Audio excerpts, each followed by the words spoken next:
be cooperating for a small amount of time here.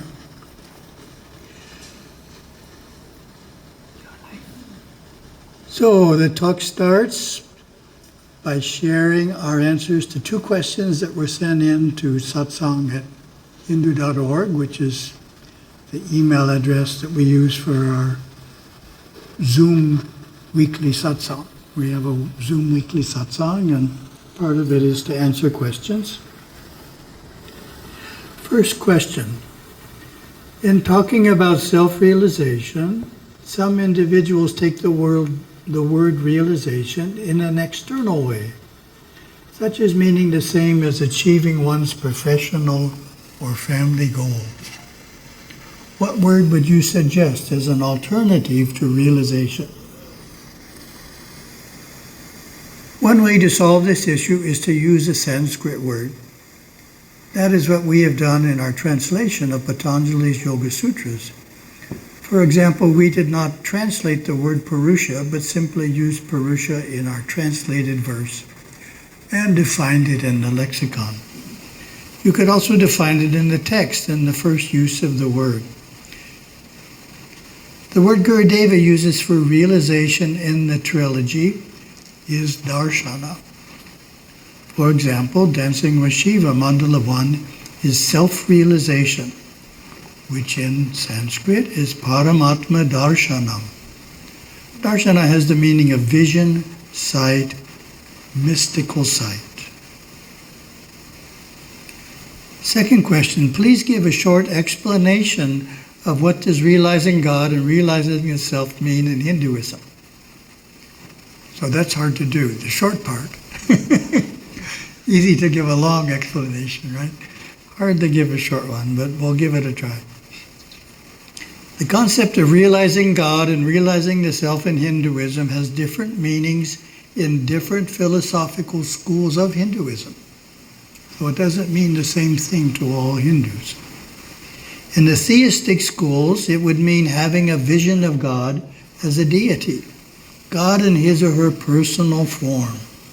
For God Shiva, that would be Parameshvara Darshana. Our tradition looks at realization from a monistic perspective.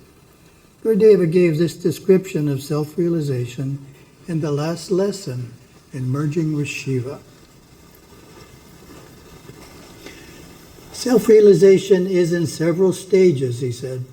Realizing oneself as a soul rather than a mind, an intellectual and emotional type, or a worthless person gives satisfaction, security, and this is a starting point.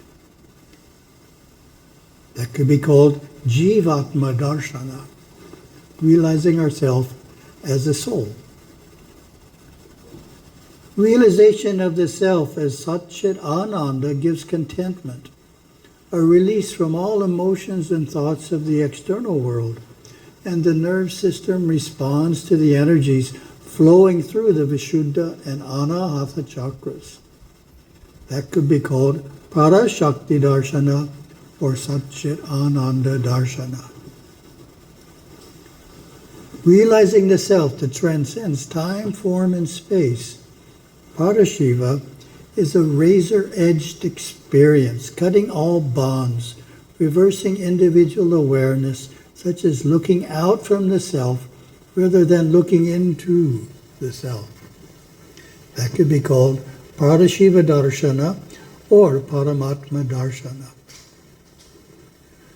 We can see from Gurudeva's description of self-realization that it has a number of levels to it. The highest being that of realizing Parashiva.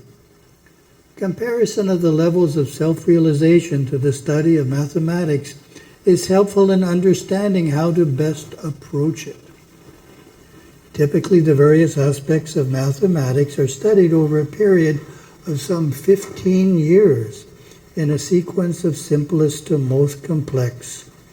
According to AI, which knows all, the main subjects are, we start by counting objects and comparing numbers. I don't remember that. I learned how to count how many objects there were there.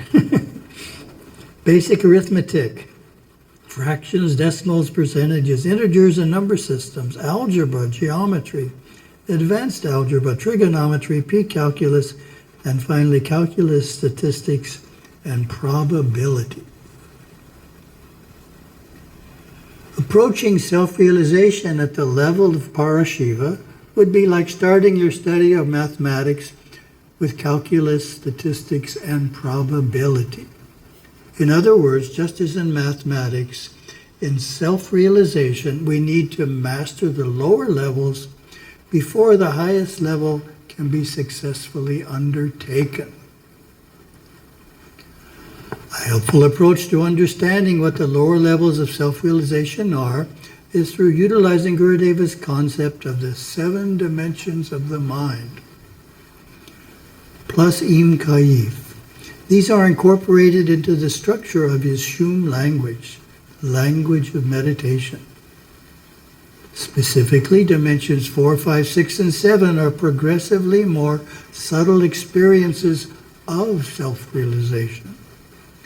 But before looking at dimensions 4 through 7 and Im Kaif, it is good to look at dimensions 1, 2, and 3, which are not part of self-realization. The first dimension is the inside of things that you cannot see or touch. The inside of a piece of fruit is the first dimension. The outside or surface of the fruit is the second dimension. The inside of the physical body, the earth, a tree, and a stone, these all lie in the first dimension. To bring the first dimension out, simply open up the fruit, the part that was previously unseen as well as untouched, but which is now visible and tangible, has been brought into the second dimension. Within the first dimension of the mind, there are energy flows. Energy in its static state, energy spinning, energy lifting, pushing, pulling, rising, falling, attracting, repelling, changing form, filling, emptying, appearing, and disappearing. 18 forms of energy exist in the first dimension, interacting and causing the phenomena observed in the physical world and studied by science as gravity, momentum, inertia, magnetism, electricity, and various forces.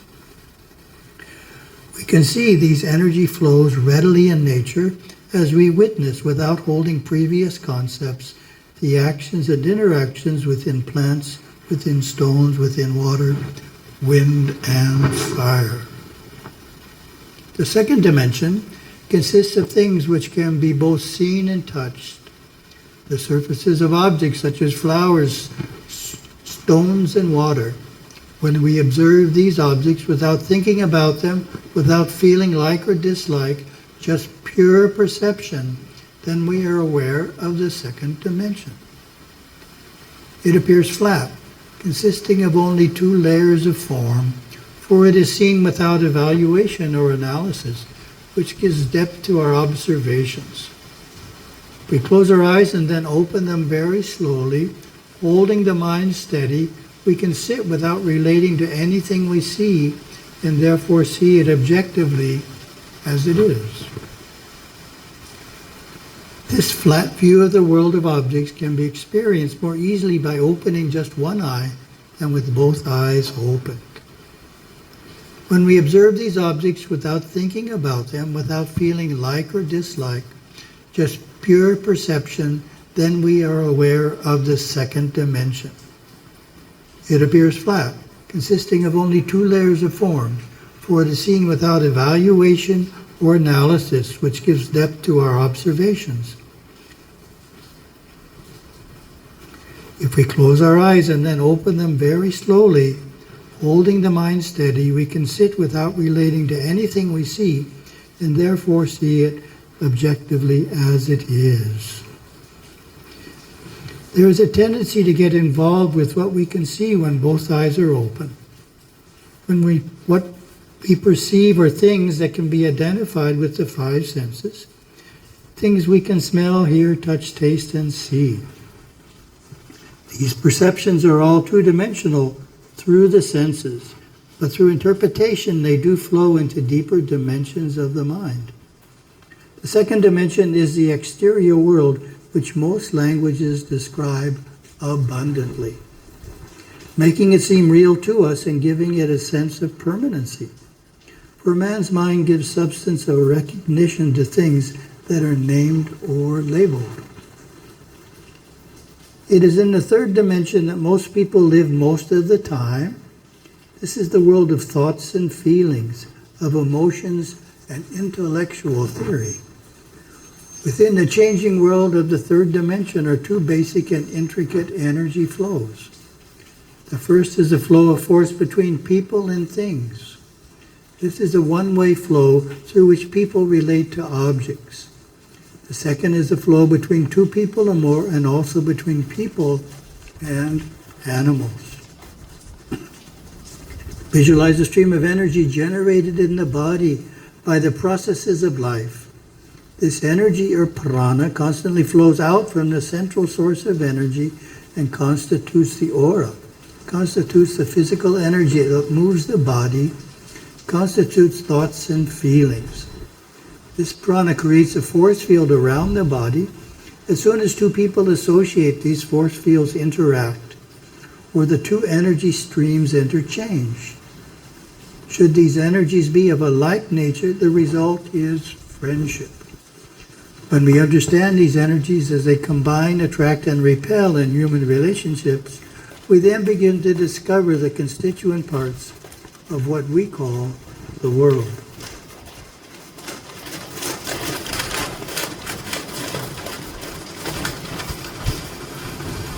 From the vantage point of the fourth dimension, we can view the building of emotional involvements within the third dimension, observing the workings of the emotional and intellectual units of ourselves and others. From this detachment, we gain the ability to dissolve confusions, conflicts, and the various and varied entanglements that are encountered daily.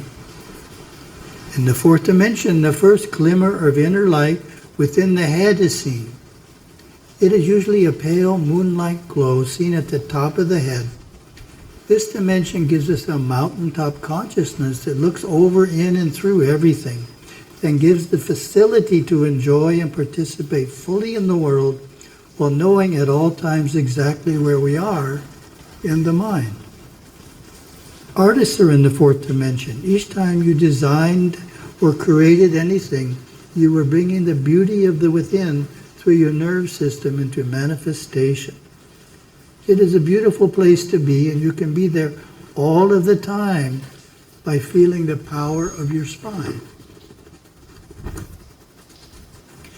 The minute you feel that radiant energy in the spine, you are disconnected from the third dimension and soar into the fourth. The fifth dimension is the superconscious area from which the clear white light is inwardly seen to fill the head. In the fifth dimension, we have no sense of ego, no personal me or mine, which, after all, are composed of the elements of the second and third dimensions.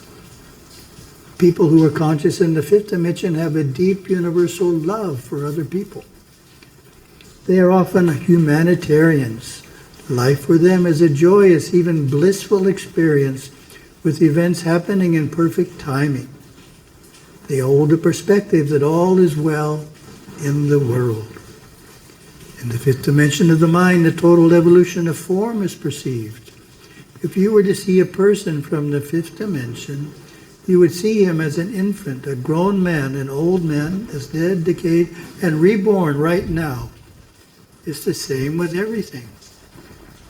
Great inventions in music have come from the fifth dimension in a flash. The still small voice, or the inner voice, comes directly from the fifth dimension. From the fifth dimension, we can look millions of years into the past, the Akashic records, or project an object into the future according to vibratory rate. The sixth dimension is color, sound, and vibration, as well as subtle forms and beings composed of these elements. The colors of the sixth dimension are unlike colors we have ever seen on the surface of the earth.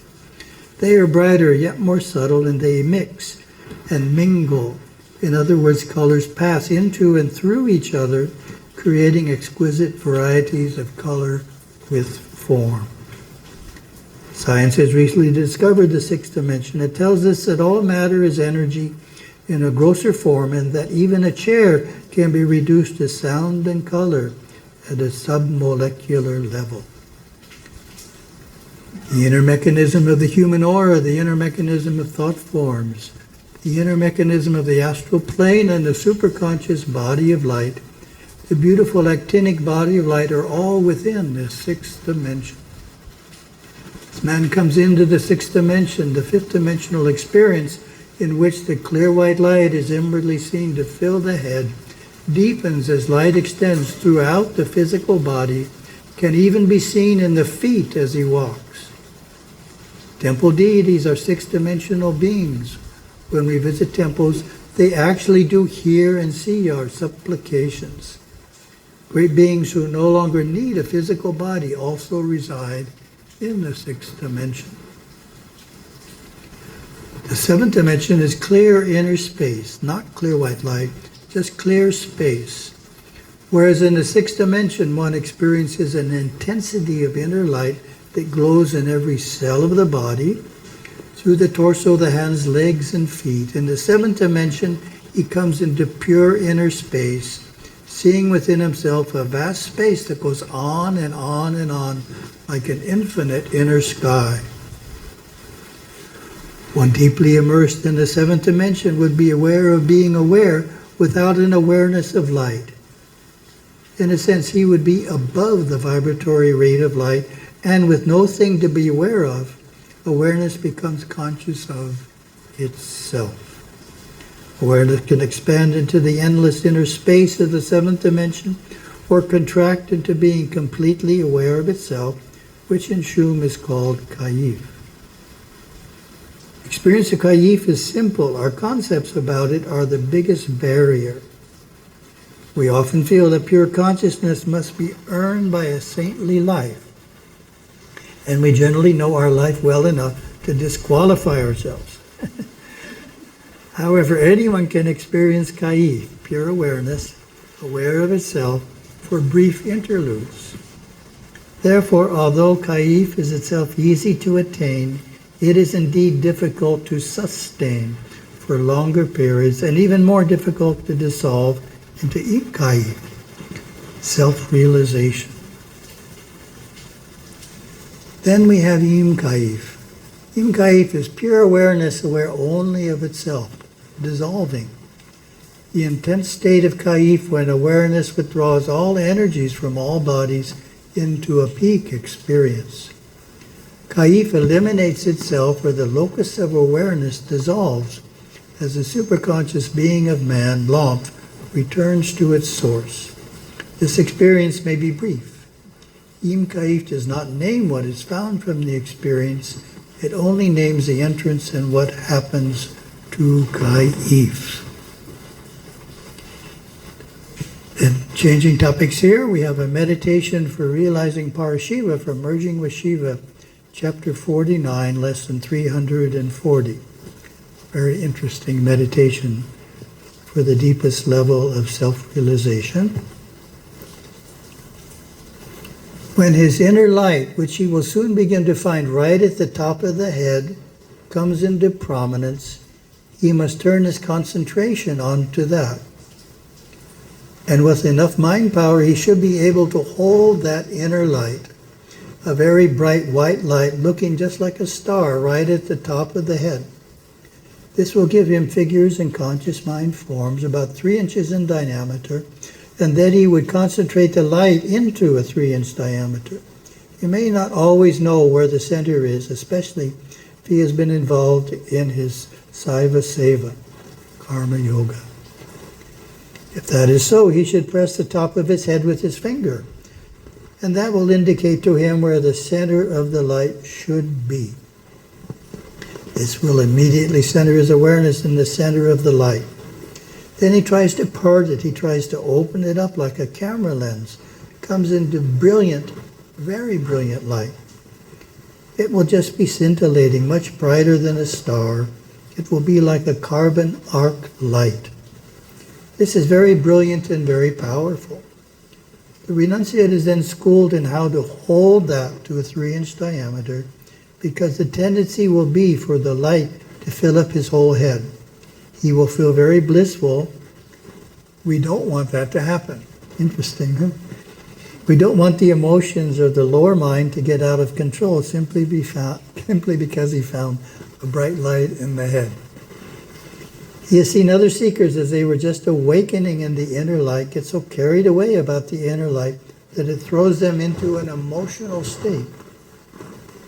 And they can get fanatical about it. It doesn't give the many